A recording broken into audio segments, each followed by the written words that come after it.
A very good morning to all of you and a warm welcome to a new class, 8th D. I hope you are all hale and hearty and are now ready to learn English by a new teacher, Anita Goel. So we begin with the first chapter from the book Communicate in English. This is the cover page of the book. All of you can get ready with this book. If someone doesn't have a book, I'm here to read the book, the lines from the chapter, and explain to you the meanings. So let us now begin. Who ate the sun? This is the first chapter, and this chapter deals about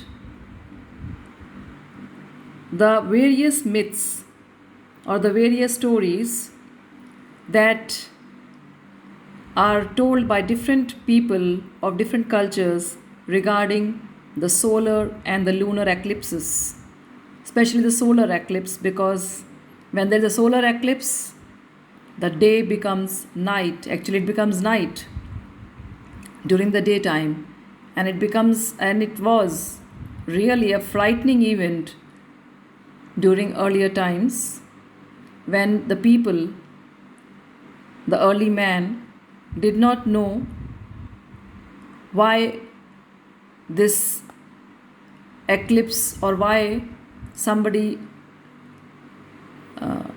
has eaten the sun or what has happened to the sun suddenly. So they could not give any scientific reason for that, and that is why different cultures came up with different stories regarding the solar eclipse. And these stories actually are the myths. So before we start, I'll explain to you the meaning of the word myth. A myth is actually a story that explains the origins of a cultural practice or a natural phenomenon. For example, almost all cultures across the world have a creation myth concerning the origins of the world, how man came on the earth, or how the world came to exist. So let us read about some myths from different cultures. So let us begin now. The word myth comes from the Greek word mythos. Mythos in Greek means story or speech. Myths are stories that have come to us from the beginning of human existence, the very dawn of history, and perhaps from the time humans started to speak. Very, very old times, actually. So these old stories try to give reasons for inexplicable phenomena that early man witnessed in nature or big cataclysmic events in human history. Now, there are two phrases, two words, which are words and phrases actually. What is a phrase? A phrase is a combination of two or more words. So here we have the first phrase, inexplicable phenomena, which means extraordinary phenomena.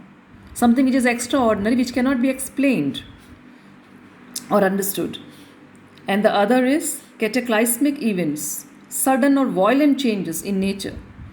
Again, it is like a solar eclipse, it suddenly comes and then it goes also. Suddenly an earthquake occurs and then it all becomes quiet again. So there were some cataclysmic events, sudden and violent events in nature or even society, causing great changes. So every culture in the world has its own myths that are passed on from generation to generation. Myths are far older than legends or folk tales and fables. Now, see, they have given you three words. Legend, it's also a story. Folk tale, it's also a story.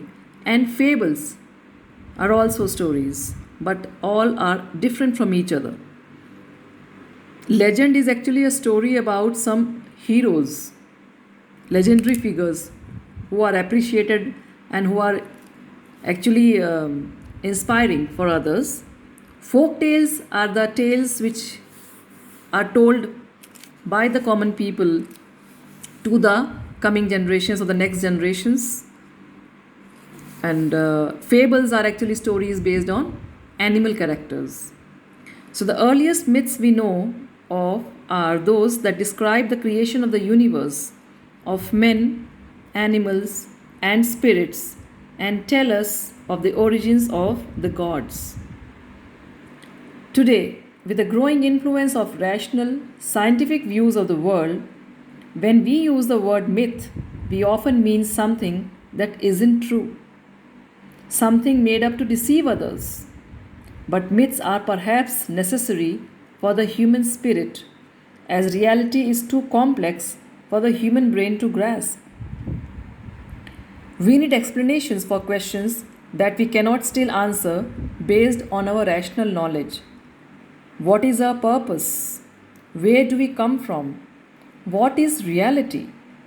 These are some questions for which we still want answers, and we still answer them in the form of stories. Science fiction could be regarded as a type of modern myth. So I hope you have understood the meaning of myth. Myth is actually a story which is not true. But we have been listening to those stories for generations, from time immemorial. Okay, and if you call science fiction, now what is science fiction? It's again an imaginary story based on scientific knowledge or scientific experiments. And they can be again called modern myth because they are also not true. Nothing can happen. Fiction is actually something which is fictitious, that is, it is not true. When we hear old myths, we can see why people could have made up the stories they did. They needed to explain frightening or awe-inspiring events or happenings in a way that would comfort and ease them. The stories about the solar eclipse are good examples of such myths. Now they have taken up the topic of solar eclipse because this was one thing in nature which baffled the people earlier, and now, since we know the scientific reason behind it, we are not scared of it. But earlier, the people were very much scared of the solar eclipse, and we Indians, most of the Indians still believe that a solar eclipse is not very auspicious. Any eclipse for that matter, lunar or solar, both are not auspicious at all, and nobody should be doing any kind of holy work or a pious work during that particular period. So the sun's movement as seen from the earth is regular and dependable, and people tend to take its regular journey through the sky for granted. In fact, people have always used it to regulate their lives and livelihood. And then, all of a sudden, they see something unusual happen to the sun that cannot be explained or understood. Now, we all know that a solar eclipse occurs when the moon comes between the sun and the earth. It blocks our view of the sun, so we have a solar eclipse.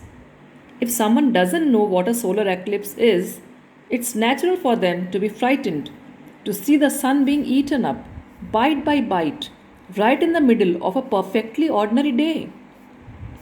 And then, equally suddenly, it comes back, chunk by small chunk.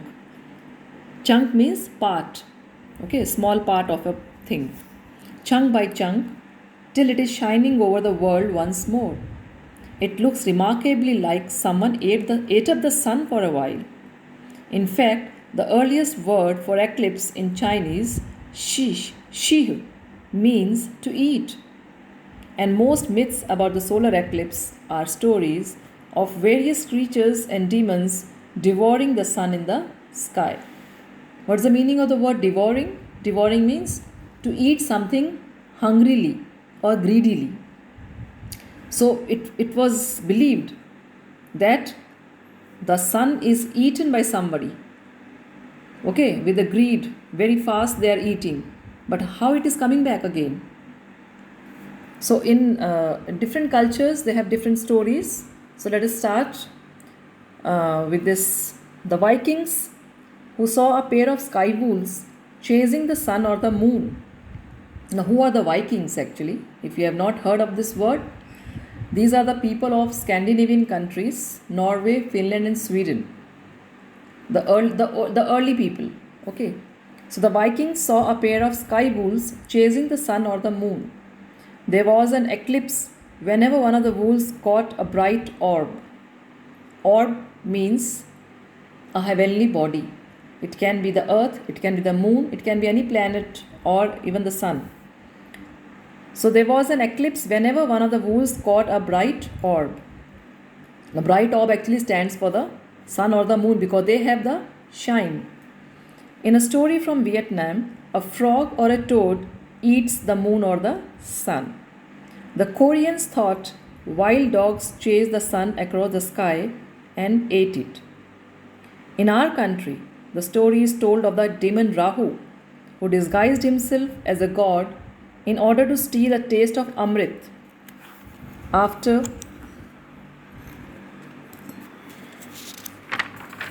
it was churned out of the ocean. The sun and the moon saw what he was up to.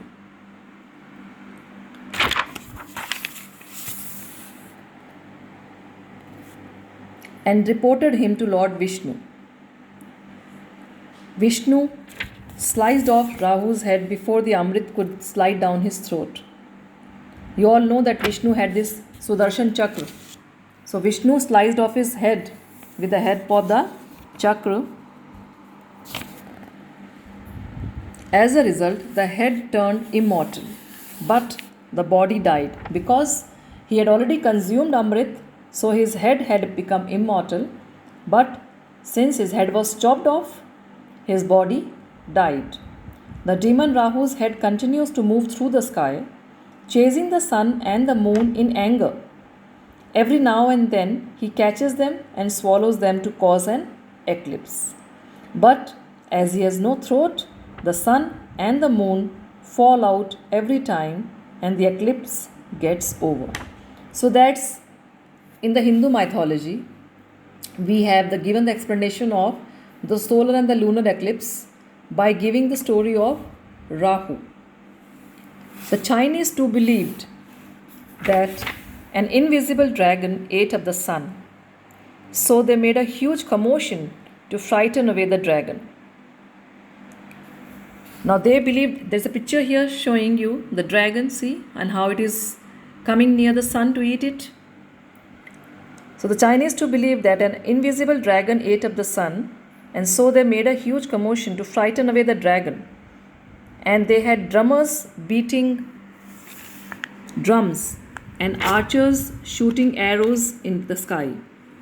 One Chinese emperor had no drummers ready and no archers waiting to shoot arrows during an eclipse because the royal astronomers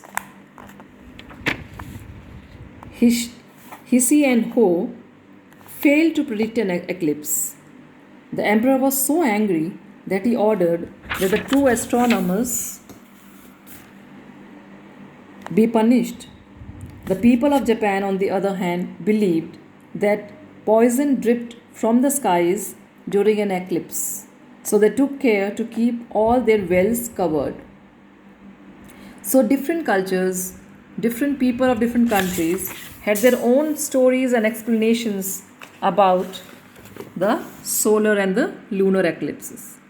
Chinese believed that there was a dragon, an invisible dragon who ate up the sun or the moon, and they tried to frighten away the dragon with the help of the drums and the archers and shooting arrows so that they could kill the dragon somehow and avoid the solar eclipse.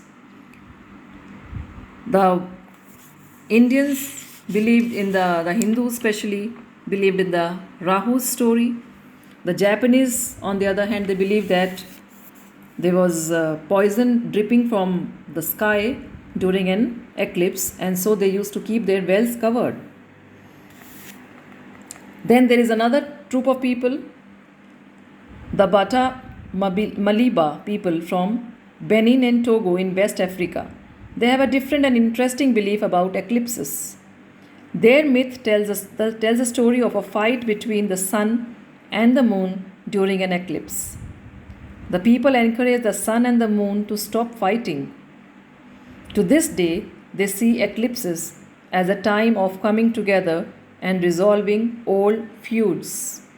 Now, feud is what? The meaning of old feud means fight. Okay, long standing quarrels. Old means something which is continued for a long time. So the people from West Africa, they have a different and interesting belief that eclipses is actually there is a fight between the sun and the moon during an eclipse. The people encourage the sun and the moon to stop fighting. So they believe because of the fight between the sun and the moon, one of them eats it. Okay, and or just overpowers it. So to this day, they see eclipse as a time of coming together and resolving old feuds. So even they themselves try to avoid fights and come to a conclusion or come to a peace or an agreement during this eclipse, because they believe that the sun and moon have been fighting and there has been nothing good happening with this fight. Interestingly, there is a similar real life story about an eclipse on 28th May 585 BC. The armies of the Lydians and the Medes had been at war for a long time when suddenly the day turned into night. That was the solar eclipse day. The two armies were so stunned that they declared peace and the fighting stopped at once. So actually, people, this has been done. Okay, they have given the date also, the exact date and the year, but this was in BC.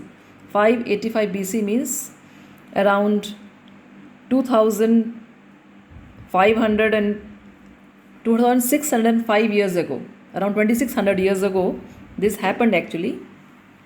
There were two armies of two different regions and they had been at a war for a long time, but when there was a solar eclipse, they forgot about their differences and they declared peace, and they stopped their fighting at once.